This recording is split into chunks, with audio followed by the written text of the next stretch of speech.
পৰিছে অসমৰ মুখ্যমন্ত্ৰী ডক্টৰ হিমন্ত বিশ্ব শৰ্মা কেতবোৰ বিস্ফোৰক মন্তব্য কৰিছে অসমৰ টেট শিক্ষক নিযুক্তিত বাধা প্ৰদান কৰিছিল আৰছাদ মাদানীয়ে আৰু আৰছাদ মাদানীৰ বিৰুদ্ধে বিস্ফোৰক মন্তব্য মুখ্যমন্ত্ৰী হিমন্ত বিশ্ব শৰ্মাৰ আমি লৈ আহিছো বিশেষ খবৰ এবাৰ হৰব হৈ পৰিছে মুখ্যমন্ত্ৰী হিমন্ত বিশ্ব শৰ্মা আৰছাদ মাদানীৰ বিৰুদ্ধে অসমৰ টেট শিক্ষক নিযুক্তিত বাধা দিছিল মৌলানা আৰছাদ মাদানীয়ে জমিয়তৰ প্ৰাক্তন অধ্যক্ষ আৰছাদ মাদানীক লৈ হৰব মুখ্যমন্ত্ৰী হিমন্ত বিশ্ব শৰ্মা ইটোৰ পাছত আনটো বিস্ফোৰক মন্তব্য কৰিছে মুখ্যমন্ত্ৰীগৰাকীয়ে টেট শিক্ষকৰ নিযুক্তি বন্ধ কৰিবলৈ গুৱাহাটীলৈ আহিছিল মাদানী মুখ্যমন্ত্ৰীক টেট শিক্ষক নিযুক্তি বন্ধ কৰিবলৈ হেঁচা প্ৰয়োগ কৰিছিল মাদানীয়ে আৰু সৰ্বশিক্ষা অভিযানৰ উচ্চপদস্থ বিষয়া কান্দিবলৈ বাধ্য কৰাইছিল আৰছাদ মাদানীয়ে মুখ্যমন্ত্ৰী হিমন্ত বিশ্ব শৰ্মাই বিস্ফোৰক মন্তব্য কৰিছে আৰছাদ মাদানীৰ বিৰুদ্ধে কান্দি কান্দি টেট নিযুক্তি বন্ধ কৰিবলৈ মুখ্যমন্ত্ৰীক জনাইছিল আহ্বান আৰু সেই সময়ৰ উচ্চপদস্থ বিষয়ে কান্দি কান্দি মুখ্যমন্ত্ৰীক আহ্বান জনোৱা বুলি মন্তব্য কৰিছে মুখ্যমন্ত্ৰী হিমন্ত বিশ্ব শৰ্মাই হেঁচা প্ৰয়োগ কৰিছিল আৰছাদ মাদানীয়ে 2012-13 বৰ্ষৰ টেট শিক্ষক নিযুক্তিৰ সময়ৰ কলা অধ্যায় ফাদিল কৰিছে মুখ্যমন্ত্ৰী হিমন্ত বিশ্ব শৰ্মাই 500ৰো অধিক গোচৰ নিষ্পত্তি কৰি আমি টেট শিক্ষকৰ নিযুক্তিৰ বাবে যুঁজিছিলো এই মন্তব্য মুখ্যমন্ত্ৰী হিমন্ত বিশ্ব শৰ্মাৰ আৰু টেট শিক্ষকৰ চাকৰি নোহোৱা হ'ব বুলি কোৱা অখিল গগৈকো সমালোচনা কৰিছে মুখ্যমন্ত্ৰীগৰাকীয়ে টেট শিক্ষকক স্থায়ী নিযুক্তি দি বিস্ফোৰক মন্তব্য মুখ্যমন্ত্ৰী হিমন্ত বিশ্ব শৰ্মাৰ আৰছাদ মাদানীৰ বিৰুদ্ধে হৰব হৈ পৰা পৰিলক্ষিত হৈছে জমিয়তৰ প্ৰাক্তন অধ্যক্ষ মৌলানা আৰছাদ মাদানীৰ বিৰুদ্ধে বিস্ফোৰক মন্তব্য কৰিছে কলা অধ্যায় ফাদিল কৰিছে মুখ্যমন্ত্ৰী হিমন্ত বিশ্ব শৰ্মাই 2012-13 বৰ্ষত টেট শিক্ষক নিযুক্তিৰ সময়ত কলা অধ্যায় ফাদিল কৰিছে মুখ্যমন্ত্ৰীয়ে আৰু 500ৰো অধিক গোচৰ নিষ্পত্তি কৰি আমি টেট শিক্ষক নিযুক্তিৰ বাবে যুঁজিছিলো বুলি মন্তব্য কৰিছে আৰু সৰ্বশিক্ষা অভিযানৰ উচ্চপদস্থ বিষয়া কান্দিবলৈ বাধ্য কৰাইছিল আৰছাদ মাদানীয়ে কান্দি কান্দি টেট নিযুক্তি বন্ধ কৰিবলৈ মোক আহ্বান জনাইছিল সেই সময়ৰ উচ্চপদস্থ বিষয়াই এই মন্তব্য কৰিছে মুখ্যমন্ত্ৰী হিমন্ত বিশ্ব শৰ্মাই টেট শিক্ষকৰ নিযুক্তি বন্ধ কৰিবলৈ গুৱাহাটীলৈ দৌৰি আহিছিল আৰছাদ মাদানী আৰু অসমৰ মুখ্যমন্ত্ৰীক টেট শিক্ষক নিযুক্তি বন্ধ কৰিবলৈ হেঁচাও প্ৰয়োগ কৰিছিল মাদানী ইটোৰ পাছত আনটোকৈ বিস্ফোৰক অভিযোগ আৰছাদ মাদানীৰ বিৰুদ্ধে এই মুহূৰ্তত মুখ্যমন্ত্ৰী হিমন্ত বিশ্ব শৰ্মাৰ মন্তব্য আহি পৰিছে মন্তব্য শুনক 2013 চনত মোৰ মনত আছে যে আমি প্ৰথম টেট শিক্ষকৰ নিযুক্তিৰ প্ৰক্ৰিয়া আৰম্ভ কৰিছিলোঁ তাৰ আগতে অসমৰ শিক্ষক নিযুক্তিৰ যিটো ব্যৱস্থা সেই ব্যৱস্থা কলুষিত আছিল পংকিলতাৰে পৰিপূৰ্ণ আছিল যেতিয়া টেট শিক্ষকক নিযুক্তি দিবলৈ শিক্ষা মন্ত্ৰী হিচাপে মই বলিষ্ঠতাৰে আগবাঢ়িছিলোঁ তেতিয়া মোৰ লগত মোৰ ৰাজনৈতিক সমৰ্থনো নাছিল নিজৰ চৰকাৰখনৰ ভিতৰতে মই সমালোচনাৰ সন্মুখীন হৈছিলোঁ মোৰ এতিয়াও মনত আছে 2012 চনত যেতিয়া টেট শিক্ষকৰ নিযুক্তি দিবলৈ আমি সিদ্ধান্ত লৈছিলোঁ দিল্লীৰ পৰা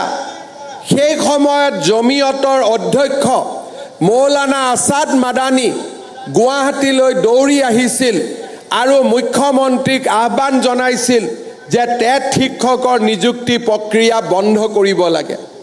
মোৰ আজিও মনত আছে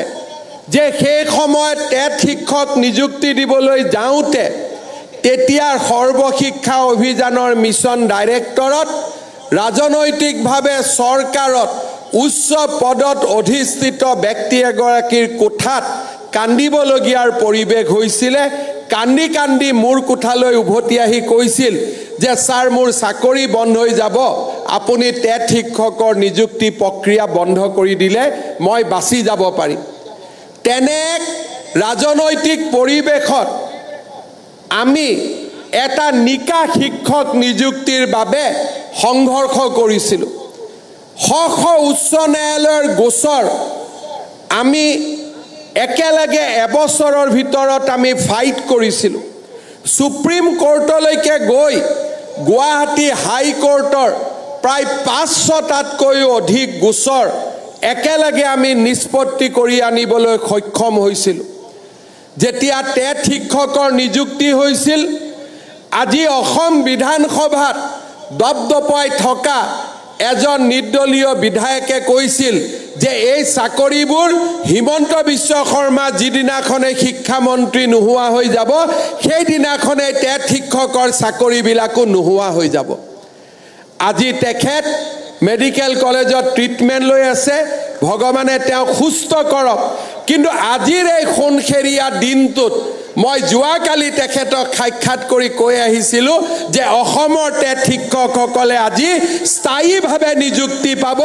এতিয়া আৰু তেওঁলোকৰ জীৱনৰ সন্মুখত কোনো প্ৰশ্নবোধক চিন নাথাকে 2013 চনত মোৰ মনত আছে যে আমি প্ৰথম টেট শিক্ষকৰ নিযুক্তিৰ প্ৰক্ৰিয়া আৰম্ভ কৰিছিলোঁ তাৰ আগতে অসমৰ শিক্ষক নিযুক্তিৰ যিটো ব্যৱস্থা সেই ব্যৱস্থা কলুষিত আছিল পংকিলতাৰে পৰিপূৰ্ণ আছিল যেতিয়া টেট শিক্ষকক নিযুক্তি দিবলৈ শিক্ষা মন্ত্ৰী হিচাপে মই বলিষ্ঠতাৰে আগবাঢ়িছিলোঁ তেতিয়া মোৰ লগত মোৰ ৰাজনৈতিক সমৰ্থনো নাছিল নিজৰ চৰকাৰখনৰ ভিতৰতে মই সমালোচনাৰ সন্মুখীন হৈছিলোঁ মোৰ এতিয়াও মনত আছে 2012 চনত যেতিয়া টেট শিক্ষকৰ নিযুক্তি দিবলৈ আমি সিদ্ধান্ত লৈছিলোঁ দিল্লীৰ পৰা সেই সময়ত জমিয়তৰ অধ্যক্ষ মৌলানা আছাদ মাদানী গুৱাহাটীলৈ দৌৰি আহিছিল আৰু মুখ্যমন্ত্ৰীক আহ্বান জনাইছিল যে টেট শিক্ষকৰ নিযুক্তি প্ৰক্ৰিয়া বন্ধ কৰিব লাগে মোৰ আজিও মনত আছে যে সেই সময়ত টেট শিক্ষক নিযুক্তি দিবলৈ যাওঁতে তেতিয়াৰ সৰ্বশিক্ষা অভিযানৰ মিছন ডাইৰেক্টৰত ৰাজনৈতিকভাৱে চৰকাৰত উচ্চ পদত অধিষ্ঠিত ব্যক্তি এগৰাকীৰ কোঠাত কান্দিবলগীয়াৰ পৰিৱেশ হৈছিলে কান্দি কান্দি মোৰ কোঠালৈ উভতি আহি কৈছিল যে স্যাৰ মোৰ চাকৰি বন্ধ হৈ যাব আপুনি টেট শিক্ষকৰ নিযুক্তি প্ৰক্ৰিয়া বন্ধ কৰি দিলে মই বাছি যাব পাৰিম তেনে ৰাজনৈতিক পৰিৱেশত আমি এটা নিকা শিক্ষক নিযুক্তিৰ বাবে সংঘৰ্ষ কৰিছিলোঁ শ উচ্চ ন্যায়ালয়ৰ গোচৰ আমি একেলগে এবছৰৰ ভিতৰত আমি ফাইট কৰিছিলোঁ সুপ্ৰিম কোৰ্টলৈকে গৈ গুৱাহাটী হাই কোৰ্টৰ প্ৰায় 500টাতকৈও অধিক গোচৰ একেলগে আমি নিষ্পত্তি কৰি আনিবলৈ সক্ষম হৈছিলোঁ যেতিয়া টেট শিক্ষকৰ নিযুক্তি হৈছিল আজি অসম বিধানসভাত দপদপাই থকা এজন নিৰ্দলীয় বিধায়কে কৈছিল যে এই চাকৰিবোৰ হিমন্ত বিশ্ব শৰ্মা যিদিনাখনে শিক্ষা মন্ত্ৰী নোহোৱা হৈ যাব সেই দিনাখনে টেট শিক্ষকৰ চাকৰিবিলাকো নোহোৱা হৈ যাব আজি তেখেত মেডিকেল কলেজত ট্ৰিটমেণ্ট লৈ আছে